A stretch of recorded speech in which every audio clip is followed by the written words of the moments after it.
brought to you by V-Guard. Sandeshkhali কাণ্ডে বড়সড় ধাক্কা রাজ্যে। সিবিআইকে টিম গঠনের নির্দেশ দিল হাইকোর্ট। আদালতের নজরদারিতে এই তদন্ত হবে। সিবিআইকে সাহায্য করার সমস্ত নির্দেশ দেওয়া হয়েছে রাজ্যকে। সিবিআইকে পোর্টাল তৈরি করতে হবে নির্দেশ হাইকোর্টের। জমি দখল, নির্যাতন সব অভিযোগে তদন্ত করবে কে? সিবিআই। 15 দিনের মধ্যে রিপোর্ট জমা দিতে হবে। কাদের জমি কিভাবে নেওয়া হয়েছে তাও জানাতে হবে। সন্দেশখালীর উপদ্রুত এলাকায় সিসিটিভি বসানোর নির্দেশ। স্পর্শকাতর এলাকায় 15 দিনের মধ্যে সিসিটিভি বসাতে হবে। স্পর্শকাতর এলাকায় এলইডি আলো বসাতে হবে সেখানে।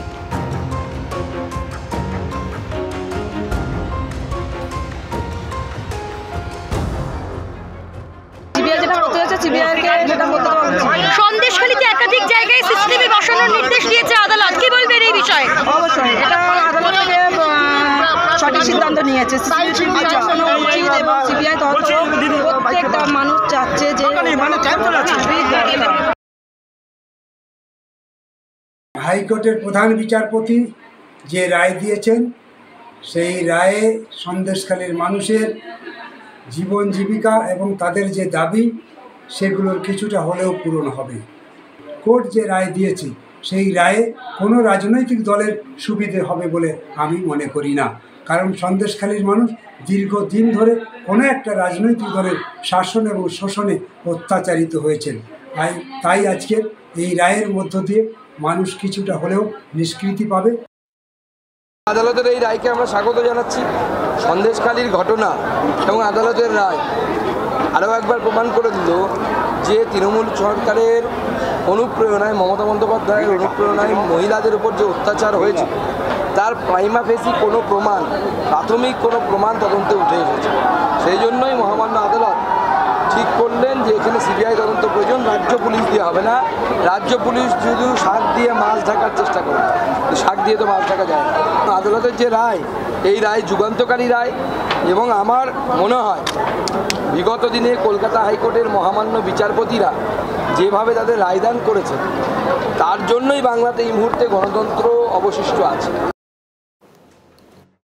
বিজেপি তো আজ যাই হোক ভোটে নেই, এবার সিবিআইতে আছে, এনআইএতে আছে, কোর্টে আছে, কমিশনে আছে, দিল্লিতে বিভিন্ন সরকারি বডিগুলোতে আছে। সন্দেশখালী রাজ্য সরকার যা যা করার করছিলেন, কিছু ঘটনা ঘটেছে, সংশোধন করা হয়েছে। আদালত এবং বিচার ব্যবস্থায় আমাদের পূর্ণ সম্মান আছে। কোনো জায়গা থেকে যদি ঘন ঘন সিবিআই হয় তাহলে যেন মনে হয় আর একজন অভিজিৎ গঙ্গোপাধ্যায় অপেক্ষা করে আছেন যে এর পরের কোনো নির্বাচনে বিজেপির প্রার্থী হিসেবে তাকে বা তাদের কাউকে দেখা যাবে।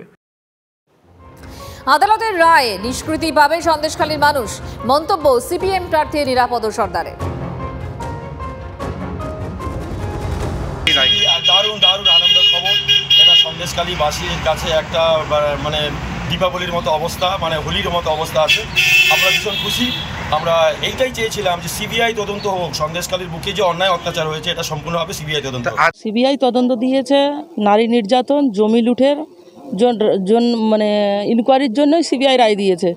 কিন্তু একটা শাহজাহান জেলের ভিতরে থাকলেও শাহজাহানের যে আরও ছোট শাহজাহান, যেমন আমাদের এক্স প্রধান আছেন, কিছু লোকাল পার্টির মেম্বাররা আছেন, তারা কিন্তু শাহজাহানের চেয়ে কম নন।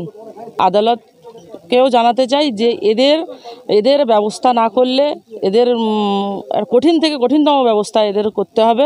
সন্দেশখালী তৃণমূলের এই যে সমাজবিরোধী এবং সঙ্গে পুলিশের যে মানে দিনের পর দিন মানুষকে হ্যারেস, মানে মানুষের প্রতি অত্যাচার, টিএমসির সমাজবিরোধী এবং পুলিশের সহযোগিতায় মানুষ হাঁপিয়ে উঠেছে।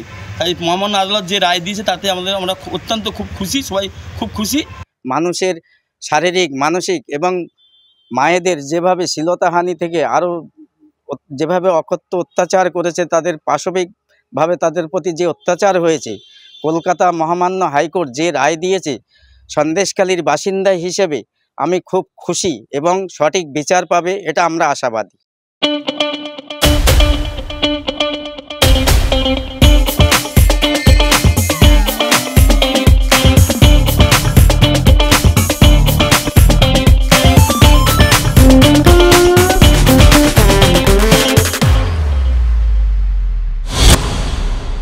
সন্দেশখালী ঘটনায় অভিযুক্তদের কেন আড়াল করছেন মুখ্যমন্ত্রী? বাংলার মানুষ সত্যিটা জেনে গিয়েছেন। সন্দেশখালী নিয়ে রাজনীতি করছেন মমতা। বালুরঘাটের সভা থেকে তোপ অমিত শাহ। ममता दीदी, आप तो महिला मुख्यमंत्री हो। एक बात मैं आपको पूछना चाहता हूं, संदेशखाली जैसी शर्मनाक घटना में भी आप पॉलिटिक्स कर रही हो। सालों तक आपके नाक के नीचे महिलाओं पर अत्याचार होता रहा। तृणमूल कांग्रेस के गुंडे अत्याचार करते रहे। जब इसको पकड़ने गए, ईडी पर पथराव किया। जब हाई कोर्ट ने कहा, तब सरेंडर किया। मैं आज ममता दीदी को पूछना चाहता हूं, कुछ तुष्टीकरण कर वोट लेने के लिए संदेशखाली के गुनहगारों को लिए आप बचा रही हो, मगर पूरे बंगाल की माताएं बहनें ये देख रही है, जान गई है कि आप संदेशखाली के गुनहगारों के साथ। সন্দেশখালী যদি একটা ধাক্কা হয় রাজ্যের কাছে, দ্বিতীয় ধাক্কা ভূপতিনগর কাণ্ডে এনআইএ করা মামলায় হাইকোর্টে মুখ পুরল রাজ্যের। এনআইএ কে রক্ষা কবচ দিল হাইকোর্ট। তদন্ত চালিয়ে যেতে পারলেও রিপোর্ট দিতে পারবে না পুলিশ। এনআইএ আধিকারিকদের বিরুদ্ধে কোনো কড়া পদক্ষেপ নেওয়া যাবে না। আধিকারিকদের জিজ্ঞাসাবাদ করলেও ভিডিওগ্রাফি করতে হবে। এনআইএর কোনো আধিকারিককে জিজ্ঞেস করতে হলে 72 ঘন্টা আগে নোটিশ দিতে হবে।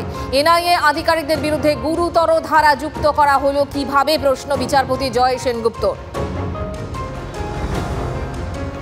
দেখুন, পশ্চিমবঙ্গে এই মুহূর্তে যে সরকারটা চলছে তৃণমূল কংগ্রেস সরকার, এটা তো পশ্চিমবঙ্গ রাজ্য সরকার নয়। এই সরকারটা ফেসিয়ালের সরকার। আপনি যদি হসপিটাল দেখেন, সামনে নীল সাদা গেট, ভেতরে ঢুকে যান, নার্স আস্তে করে আপনার কানে এসে জিজ্ঞাসা করবেন চাদরে নিয়েছেন, মানে ওটা পাল্টানোর ক্ষমতা নেই। ঠিক যেখানেই কোর্টে যাচ্ছে সেখানেই মুখ পুড়ছে। তাহলে ফেসিয়ালের সরকার, এটা রং লাগানো ছাড়া এদের কোনো কাজ নেই। এবার হাইকোর্ট মনে করেছে রক্ষা কবচ দিয়েছে, হাইকোর্টের উপর সুপ্রিম কোর্ট রয়েছে। আর এই কলকাতা হাইকোর্ট সম্পর্কে তো মানুষের দৃষ্টিভঙ্গিটা আঙুল দিয়ে দেখিয়ে গেছেন। কদিন আগে বিচারপতি ছিলেন অভিজিৎ গাঙ্গুলি, তখন মানে একটা সেকশন অফ মিডিয়া তাকে ফসিহা বানিয়েছিলেন এবং তিনি নিজের মুখে স্বীকার করেছেন যে তিনি বিজেপির সাথে যোগাযোগ রাখছেন এবং বিজেপি তার সাথে যোগাযোগ রাখছেন। আগামী দিনে আরো কোন কোন বিচারপতি বিজেপির সাথে যোগাযোগ রাখেন বা বিজেপি তাদের সাথে যোগাযোগ রাখে, সেগুলোও সামনে আসতে পারে। কারণ এই এক্সাম্পলকে একজন বিচারপতি ফিট করে গিয়েছেন। আমরা আদালতের বিরুদ্ধে আমাদের কোনো বক্তব্য নেই।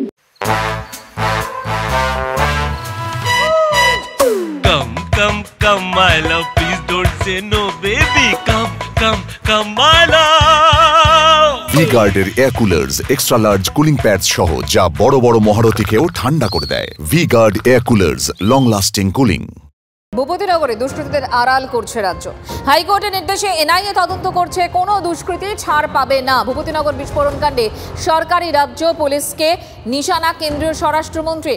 যারা বিস্ফোরণে জড়িত তাদের ঠাঁই হওয়া উচিত জেলে, বললেন শাহ। एक बम ब्लास्ट हुआ था 22 में भूपतिनगर में, 3 लोग मारे गए। मुझे बताओ भाई, बम ब्लास्ट करने वालों को मजबूती से जेल की सलाखों के पीछे डालना चाहिए या नहीं डालना चाहिए? जरा जोर से बताओ, डालना चाहिए या नहीं डालना चाहिए? इसकी जांच हाई कोर्ट ने एनआईए को दी और ममता दीदी एनआईए पर केस रजिस्टर कर बम ब्लास्ट करने वालों को बचाना चाहती है। ममता दीदी, शर्म करो।